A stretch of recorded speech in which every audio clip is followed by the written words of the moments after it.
PO Rizwan Umar Gondal साहब ने हमें ज्वाइन। रिजवान साहब, आप क्या कहेंगे इस तमाम मामले पर? अस्सलाम वालेकुम जी, thank you very much for taking me on call.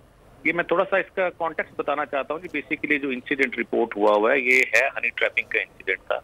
ये जवान जो था रावलपिंडी से ये 26 जून को जो है वो पहुंचते हैं उबाड़ो घोटकी में और वहां से अपनी एक वीडियो भी बनाते हैं, तस्वीर बनाते हैं, ऑडियो क्लिप बनाते हैं, अपनी फैमिली को बताते हैं कि his location is in Ghotki Ubauro, और जिन बंदों से उनकी गाड़ी के सिलसिले में डील हो रही है वो उनको लेने आ रहे हैं। उसके बाद वो बंदे उनको पिक करने आते हैं, जिस तरह का फुटेज में भी देखा जा सकता है, it is also in Ghotki Sindh area. उसके बाद वो इनको लेके चले जाते हैं और शाम को इनको कॉल आती है, रैंसम की कॉल आती है कि आपका बंदा हनी ट्रैप हो गया। ये जब उसकी लोकेशन निकलवाते हैं तो उसकी लोकेशन घोटकी आती है एंड द फैमिली, जो उनके भाई हैं और बेटे हैं, दे कम डायरेक्टली टू घोटकी और घोटकी में बाड़ो पुलिस स्टेशन में जाके अपनी रिपोर्ट करवाते हैं। FIR उनकी वहां पे दर्ज नहीं होती है, बट सिंध पुलिस जो उनके साथ जाके तलाश शुरू कर देती है। इसी दौरान 2 दिन के बाद उनकी dead body right on the border of Punjab and Sindh मिल जाती है।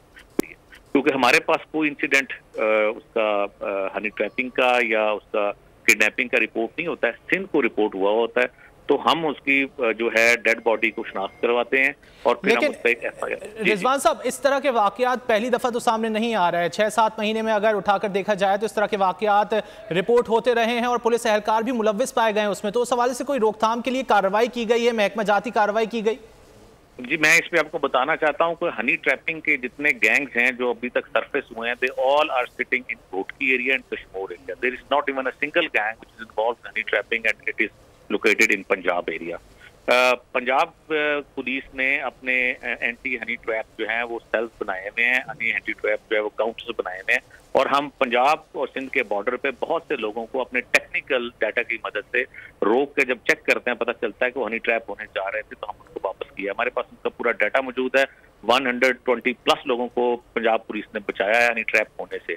अब ये जो हनी ट्रैपर्स हैं और जो हनी ट्रैपिंग गैंग्स हैं, they are basically well entrenched in the areas of Ghotki and Kashmir. Sindh police जो उनके खिलाफ एक्शन ले रही है, IBOs भी कंडक्ट कर रही है, इसलिए क्योंकि हमारे पास कोई हनी ट्रैपिंग का इस तरह का इंसिडेंट कभी रिपोर्ट नहीं हुआ जिसपे कोई हमारे गैंग इन्वॉल्व हो, जो इस साइड पे बैठे हुए पंजाब के, एंड पुलिस की कोई यहाँ पे इन्वॉल्वमेंट सामने नहीं है। ये एज पर the involvement of could be involvement of Sindh police है, तो वो तो सिंध पुलिस के अफसरान ज्यादा बेहतर बता सकते हैं। I don't have information about that. ठीक है, रिजवान उमर गोंदल DPO रहीम यार खान हमसे गुफ्तगू कर रहे थे, बहुत शुक्रिया। आवाम के लिए एक और मुश्किल, आटे की अदम दस्तयाबी पर आवाम परेशान। आटे की फराहमी खासी मुश्किल का शिकार है और आवाम को मुश्किलात का सामना है।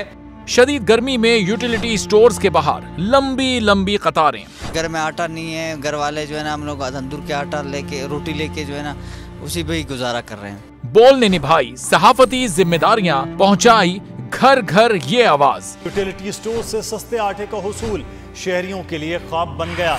बोल न्यूज हकायक सामने ले आया है। आओ मिलकर आवाज उठाएं, पाकिस्तान को बदलें बोल के साथ। बोल बना आवाम की आवाज। अवामी शिकायत पर बोल ने किया मुताल्लिका इदारों से मुतालबा।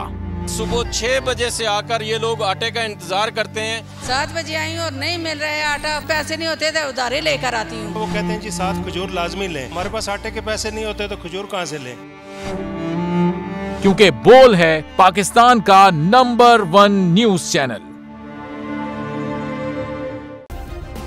सब्सक्राइब करें और बेल दबाएं ताकि कोई खबर रह न जाए।